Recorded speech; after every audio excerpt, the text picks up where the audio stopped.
Joyce, can you hear me okay? Yes, I can. All right, great. Joyce told me last time she could not hear me very well, so this morning I want to make sure that you can hear every word that I have to say this morning. I put a handout in your bulletin that I'll be getting to in about 5 minutes. I'll let you know whenever I get there and when to start making your notes. But this morning, first of all, I wanted to say, as I always do, I just love this church, and for two reasons mainly. Because you are such a loving people. You really are. And I said, you know me, and I know you. And if I make a mistake, I feel perfectly comfortable being up here speaking before you. Because if I make a mistake this morning, I know that you're just going to overlook it. You're just going to say, oh, that's just we've been keeping our grandkids for the past 10 days while my daughter was in India. She just got in last night. I picked her up about 9:30. So if I seem a little fuzzy this morning, you'll know why. 10 days of grandchildren to make anybody fuzzy, let me tell you. I don't know how you girls do it. How in the world you take care of children and work is beyond me. But anyway, you do, and thank the Lord for that. This morning, I'm going to be talking about the true meaning of love. I want to start off by asking a rhetorical question this morning.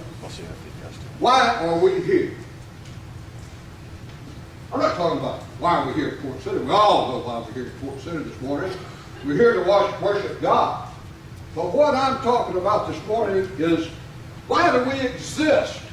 Why were you born to begin with? You know, I've asked myself that question when I was working in times past. I'd be working and, I just said, what's my purpose for living? Why am I here? What's it all about? Well, you know the writer in Ecclesiastes 2, Ecclesiastes chapter 1, verses 2, he says everything is meaningless, totally meaningless.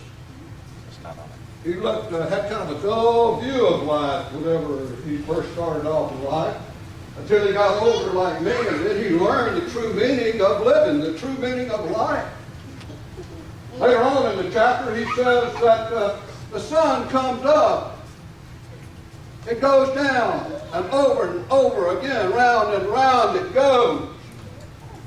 He also says that the wind comes from the south and goes to the north. Wow, he had kind of a bleak view about life, and sometimes, that's the way I am. Sometimes I have a bleak view about life, I really do. But it's kind of like you get up in the morning. Most of you do. I'm retired and I don't have to do that anymore. But you get up, you go to work, you come home, and you have a few minutes with your family. You sit around, you watch TV for a little while, and then, you go to bed, you get up the next day, you do the same thing over and over and over again. Sometimes you ask yourself, what is this all about? What is this all about? Why am I here? What is my purpose in life? I know before my son passed away, just a few weeks before he passed away, I bought this book called The Dying Time, which I've given some of you in your struggles. And in the book, I recall that it said that, life is like when one life ends, another begins. And how true it is. Life starts over and over and over again. I know when Frankie passed away, it wasn't long before my granddaughter, she was born. What a blessing that was to me. It really did help me. It did.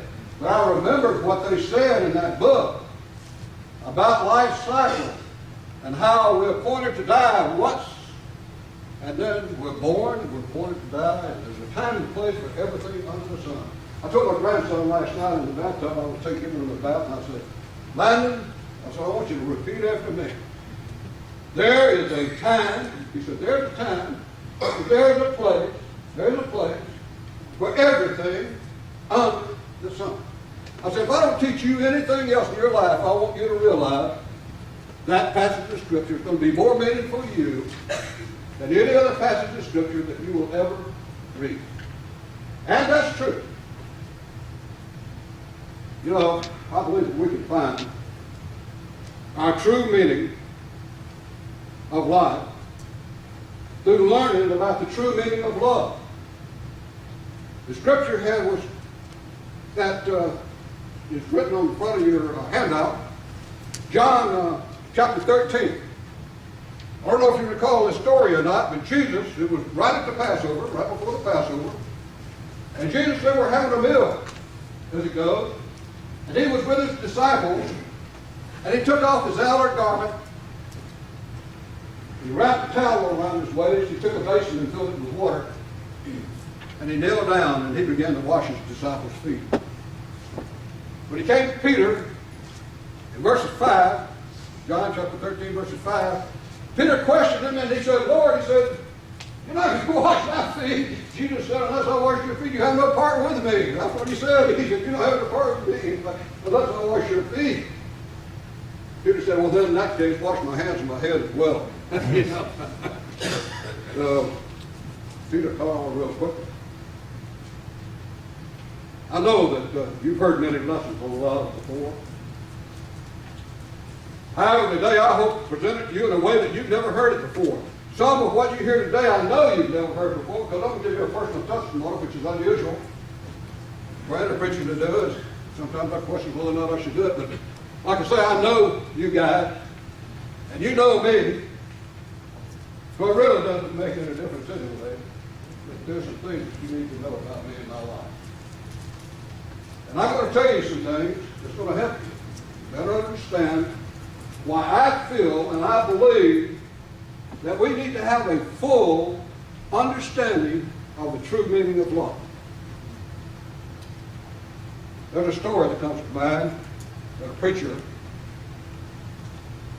wrote, and it was about this actor that was going to play a major part in a passion play on the crucifixion of Jesus. And he was walking down the street practicing one day, and he had a cross on his back, and then it was this heckler on the side of the road, and he was heckling him, and he was just calling him all kinds of names, and he was getting angry, so frustrated, and he finally just turned around and spoke.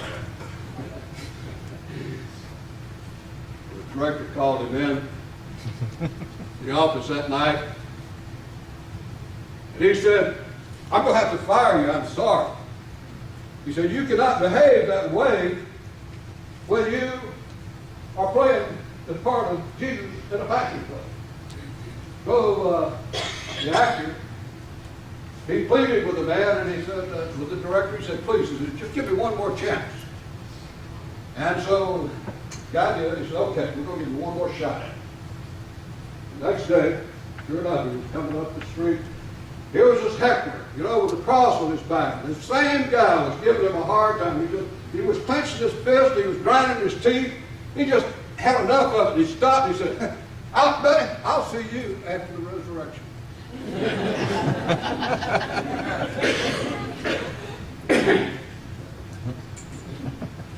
Sometimes it's hard for those of us who profess to be Christians to act like Christians should.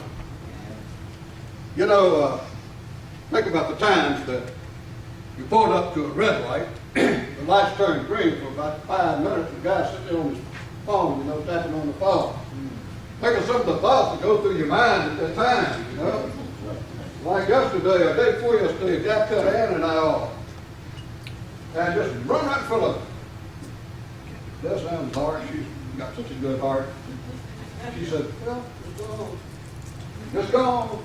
I was thinking, you idiot, what are you doing? Oh, man.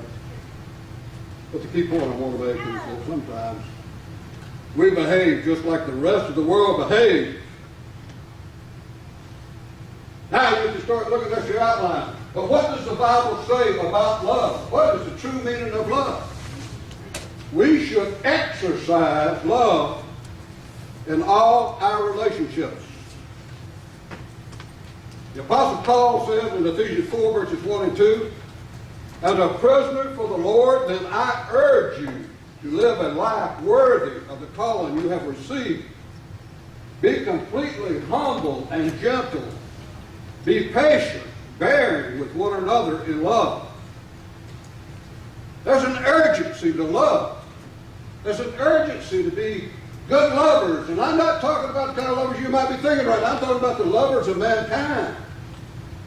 We need to be good, loving people. So Paul is urging us to be a loving people. That's what he's trying to do in this verse. Number two, we should become peacemakers.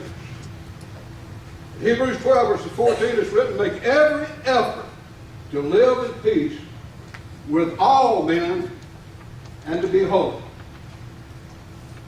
Each of these passages say the very same thing. We should be humble people and do our very best to live in harmony with everyone. I know that's almost impossible, what Bruce has said before. We just can't do it all the time. Kevin David. It's just hard to do. It really is. It's hard to do when we run across conflict. Sometimes it's very difficult.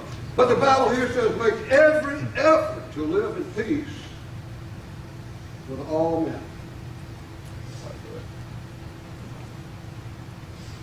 Next, we should speak the truth in love. That's what we should do.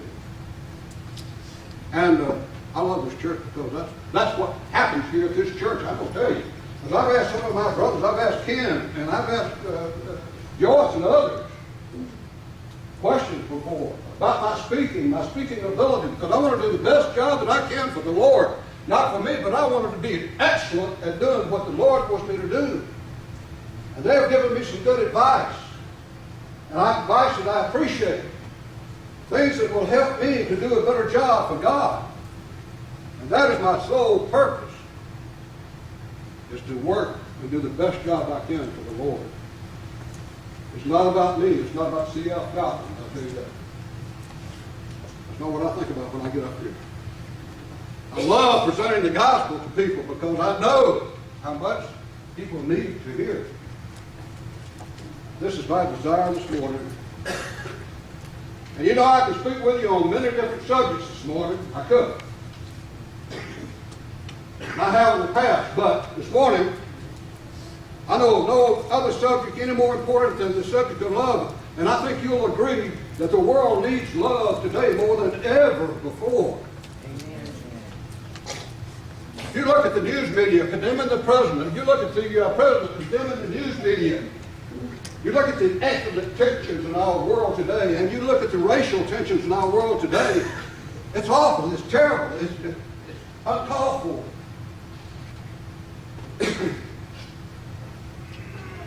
The world needs to be reminded more today of the importance of love, loving one another more than ever before. Love is so important that Jesus said it was one of the most important commands ever written. We all know the command. The disciples come up to him one day and they asked him, Lord, what is the greatest command? And what did he say? He said, love the Lord your God with all your heart, with all your mind, your soul. This is the first and greatest commandment. And the second is like it, love your neighbor as yourself. Matthew 22, verses 37 through 40. He said all the prophets, everything hinges upon loving other people. It does. Jesus mentioned two things here that are more important than all the laws. All the laws, the old law that was written, all the new laws that were written, there are two things. There's only two things that is important that you should be concentrating on in your life. And that is loving one another, loving God, and loving other people. Did you know life hinges upon these two commands? It does. I talked not too long ago, and I reflected upon, if you recall, the clanging cymbal. Are we clanging cymbals? And I spoke about three verses in 1 Corinthians, the 13th chapter, that Paul addressed how important it is to love. Paul had just finished his discussion about the different talents and gifts that are given by God to those in the church. And then he went on to say in chapter 13, and now I'm going to show you a more excellent way. Way of what, Paul? What are you talking about? The importance of love in our life, that's what he's talking about. He's saying, I want to show you the way to virtually every situation, the best way to care for every virtually situation. That is the way of love. It'll solve the media's issue with the president. It'll solve the president's issue with the media. It'll also solve both the ethnic and the racial tensions in our country. This is how important it is to love one another.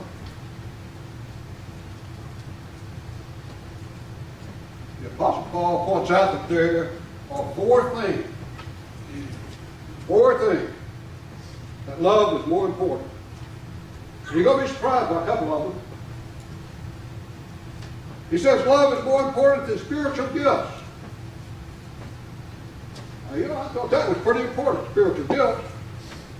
In 1 Corinthians 13, verses 1, it says, if I speak with the tongues of men and of angels but have not love, I'm only a resounding gong or clanging cymbal. You know, there was a time when the pagans,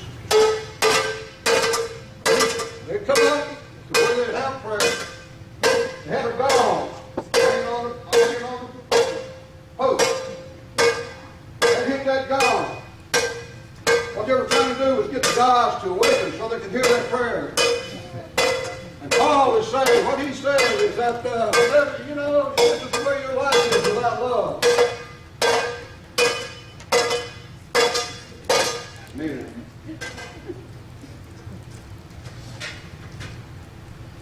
We all recall on the day of Pentecost, when Peter preached the first gospel.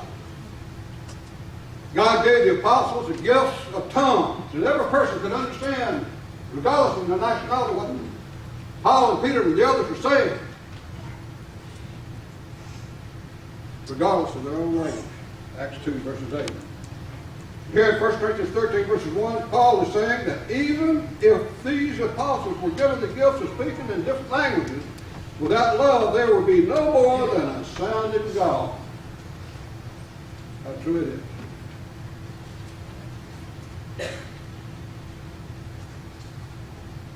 So love is more important than spiritual gifts. Number 2, love is more important than knowledge. 1 Corinthians 13, verses 2, Paul said, if I have the gift of prophecy and can fathom all mysteries and all knowledge, and if I have a faith that can remove mountains but have not love, I am nothing. Paul mentions 4 things here. If he had them without love, he would be nothing. If he had the gift of prophecy, being able to project the future through divine inspiration, if he could fathom all mysteries, understand everything, if he had all knowledge, if he knew everything about medicine and philosophy and psychology and every other kind of ology, if he knew all of this but had not love, it's prophecy died. I started putting some old college books up here, psychology, biology, some of the other ologies, and just stack them up here. Now I'm just going to write them off on the floor. Well, I better not. I might damage a piece of equipment down there. I think they don't like that too much.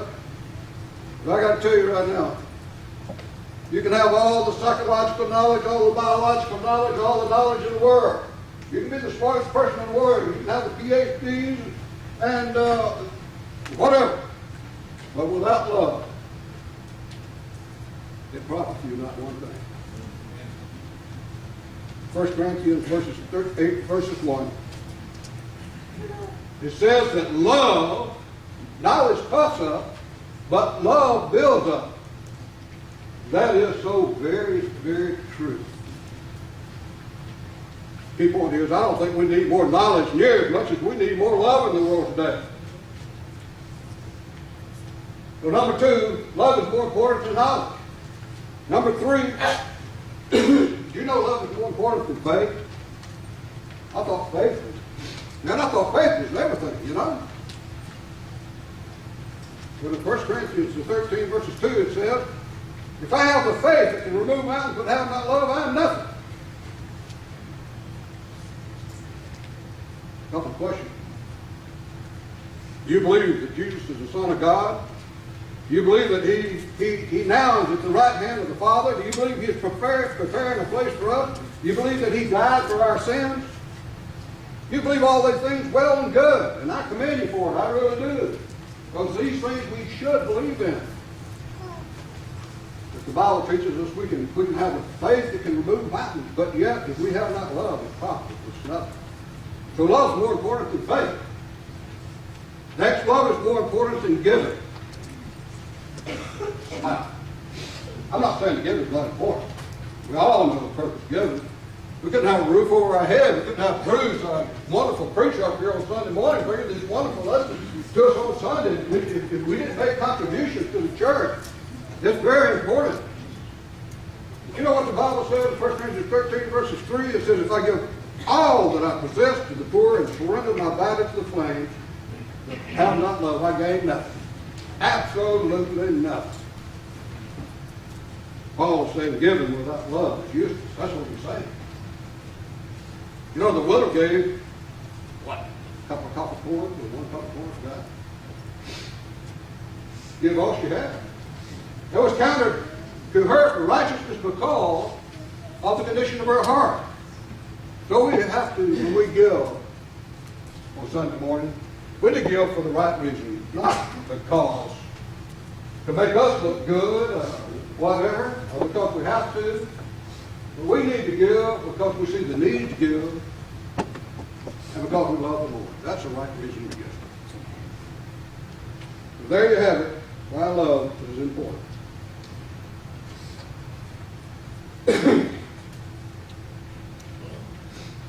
You can have all the spiritual gifts, number one. You can have all the knowledge, know everything about everything. You can have faith that can move mountains. You can be a very generous person, but without love, it means nothing. That's true. I'm going to do a little exercise, mental exercise with you this morning. You don't have to respond out loud. But I'm asking you to do something. There are 8 things in 1 Corinthians 13, verses 4 through 7, that love is not and does not do. And I'm going to tell you, this is going to be the most important exercise and very beneficial to you. It will. It says that love does not envy. Love does not boast. Love is not proud. Love is not rude. Love is not self-seeking. Love is not easily angry. Love keeps no record of wrongs. And love does not delight in evil. What I want to do is I want to replace the word love with my name. And after I do, replace it with yours. Just a minute. CF does not envy. Bill, you say it's good to yourself. CF does not boast. Henry, you say, Henry does not boast. CF is not proud. CF is not rude. CF is not self-seeking. CF is not easily angry. CF keeps no record of wrongs. CF does not delight in evil. When we personalize these things to our life, what the Bible says, it helps it become more meaningful when we say, I am not that way. What is true love? What's the meaning of true love? 1 Corinthians 13, verses 4 through 7 tells us 7 things that it is. Love is patient. Love is kind. Love rejoices with truth. Love always protects. Love always trusts. Love always hopes. Love always perseveres. I'm going to do the same thing. CF is patient. CF is kind. CF rejoices with the truth. CF always protects. CF always trusts. CF always hopes. CF always perseveres. So there you have it. The importance of love. What love is not and what true love is. In closing, I want to share with you a true story about my life. You know, my story kind of reminds me of a song. You know, I play in band with Gene and Hank and others. I love music, especially country music. This song goes like this. It's sang by who sings this song? That's good Little Roses. I forgot who sang it. Guys. We'll wait until he said it. I knew it was my pride to kick in a minute. Yeah. It goes like this. It says, it hadn't been for bed of roses since I started on my way. And Lord, you know I'm not complaining. There's just something I should say. For I've reached desperation and I've stumbled since my start. I've grown weary through the years. Now I'm crying bitter tears from the depth of my heart. Beautiful song. You know, my life hasn't been a bed of roses either. And I'm sure that some of yours has not. Well, Lord, I'm not complaining. I'm not. There's just something I should say. I say the same thing. I've stumbled since my start. And I really have. In my life. I've done a lot of things wrong. But hopefully, I'm better. I've grown weary through the years. And I'm crying bitter tears from the depths of my heart. I want to tell you this morning, I'm talking to you from the depth of my heart. I know you look at my family, you see us when we come to the church, you see Ann, my grandchildren. You see us when we come in and everything looks great. You say, man, those people really have it all together, right? Well, we're just like you, everybody else. We do have it all together for the most part. However, it's not always been that way, I'm going to tell you, I'm going to assure you. And we still have our struggles from time to time. And we have our scars from the past, just like you do.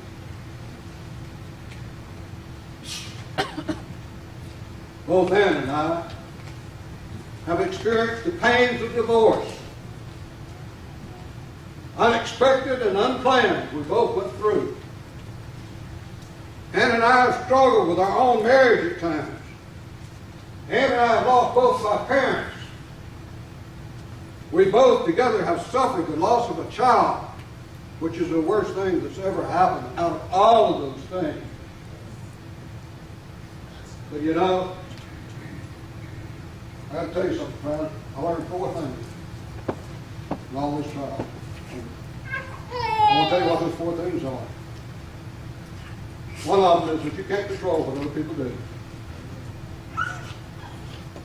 Why would you want to try anyway? You cannot control what another person does. That's a very important lesson for you to learn in your life. Number 2, you can't control what God does. As hard as you might try, you can't control what God does. He says it's appointed unto man once to die, and after that the judgment. I'm going to tell you something, you've got an appointed day to die. And you can do any and everything that you possibly can. You can eat the right foods, you can do all the exercise you want. But I'm going to tell you what, friend, when that day comes, God's going to take that breath from your life and you're going to be gone. You'll have no further part, according to Proverbs, in this life. It'll all be over. Number 3. The third thing that I learned, we're not in heaven yet. We're not in heaven yet. We're on this earth. And as James tells us, there's going to be trials. It's a certainty. There's going to be trials and struggles in our life. We're going to have them. There's nothing you can do about it except to try to cope with them. 4. I've got a little tip for you gentlemen who are married this morning. Something that I've learned along the way. That's a bird. That's a bird. Dog is kind of like a bird, you know. You love somebody and you try to hold it. You crunch it in your hand. It's going to struggle to get away. It really is. But if you open your hand, it and let it sit there. And if it does fly away, and if it returns, it'll be yours forever. But if it doesn't return, it was never meant to be. Brothers, in the relationship with your wife, let me urge you, don't squeeze the purse. Okay? When there's times that you want her to do something that you don't want her to do, the best thing to do is keep your mouth shut.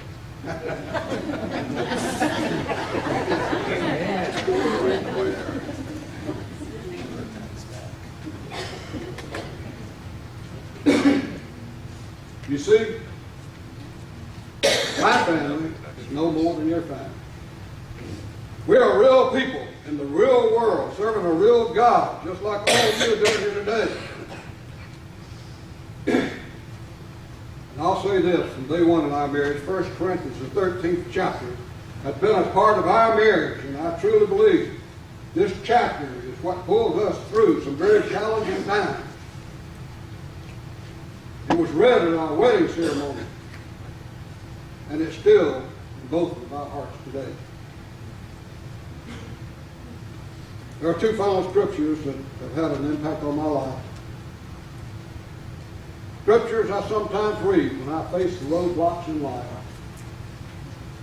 I want to tell you two short stories, and the lesson will be yours for this morning. Not long after my divorce, I was told by a minister that it's going to take you 10 years to get over this stuff, and he was right. Sometimes it takes less, depending upon the situation, but in my case, it took me 10 years. It took me a long, long time. I got to tell you, I didn't trust anybody. I didn't trust anybody for many, many years after that. And it still comes back to haunt me sometimes today. It really does. And I have to fight it. But I didn't trust anybody. And then one day, Ann and I were having an argument. And about something I forgot what it was. It was many years ago, 37 years ago. But she opened up the Bible. It's the same passage of Scripture that Bruce presented in his message last week. You know, Bruce and I present some of the same messages sometimes because we know the profound meaning of these Scriptures. In Ephesians 6, verses 11 through 13, Paul writes to the church at Ephesus, and he says, put on the full armor of God so you can make your stand against the devil's schemes. For our struggle is not against flesh and blood, but against the rulers, against the authorities, against the powers of this world, darkness, and against the spiritual forces of evil in heavenly realms. Therefore, take up the full armor of God, so that when the day of evil comes, you will be able to stand your ground, and having done everything to stand. Ephesians 6, verses 11 through 13. So when you're having struggle, I'm going to ask you to think about this. If you're having an argument with your wife, sit down and think about, where is this problem really coming from? Where is this problem coming from? Is she causing the problem? Most of the time you're going to find out that's just what Satan wants to do. He wants to cause lots of problems for you and me. And the sooner we learn who our adversary is, the more helpful it's going to be for us to fight him. It's going to be more helpful for us to put on the full armor of God. It's going to help us become the kind of people that God wants us to be. The second story, the final story is this. That was another time we were having an argument. We've had a lot of arguments. I know none of you have. But she gave me a little card. Put in my billfold, and I keep it there until this day. To remind me of how important it is to have faith. I still, like most of you, struggle with the matter of faith when the going gets tough. I really do. And you can read the little card. You can't read this little card because time has taken its toll. It was 37 years ago. I can barely read it, but I know what it says. She wrote, Dear Cobra, if you have the faith as small as a mustard seed. You can do anything. Matthew 17, verses 20. You put a mustard seed in the card to show me how small it is and how little faith you need to make things happen. I sometimes think of this little card and I pull it out of my billfold and I look at it. There's a little dot on that card. You got a picture of the card? Next slide. I think. Yep, here it is. There's a dot up there. It looks like a drop of blood. The little mustard seed is gone now because I've sat on it so much. But it's still there as a reminder. And all I need is just a little bit of faith. Just a little bit. You know, you ain't got to have the faith of Abraham in Hebrews. You ain't got to offer your son as a sacrifice, you know. God's not asking you to do that. What he is asking you to do, he's asking you to have just a little faith. Just as small as a mustard seed. As you can see, after carrying this card in my wallet for 37 years, it's kind of like me, beginning to get worn out. Mustard seed's now gone, and only a dot resembling a drop of blood remains. However, I'll carry it as long as I live in memory of that day. This morning, I presented to you the true meaning of love. The real meaning for our existence is to love God and to love our neighbor. Everything builds upon that. It's like anyhow, we build our house. We first poured the foundation. The walls and the ceilings and everything else was built upon the foundation. And that's what love is. It's the foundation for our meaning to live. Everything else is secondary. Everything you do. I don't care what kind of job you got. You can be like my granddaughter and work for NASA. Or you can work on a garbage truck. It doesn't make any difference. The most important thing you can do is love God and love other people. Everything else goes off that. Everything. And when you realize this, when you go to work in the morning, that job you hated so bad, may not just be that bad, you know? Because you have a purpose for living. Your purpose is to love God and to love those around you. I hope that something I've said this morning has touched your heart. It's helped you to see why Jesus washed his disciples' feet in John chapter 13. It's to show us that our lives should be about loving and serving others. It is too my hope that I've brought this clearly with you through the examples and personal stories that I've told. And remember this one thing about love. If you never forget anything else, don't forget this. Love never fails. Love never fails. I promise you. You could be having all kinds of issues and problems. But if you keep love in your heart for God and other people, you'll be happy and you'll be successful in life.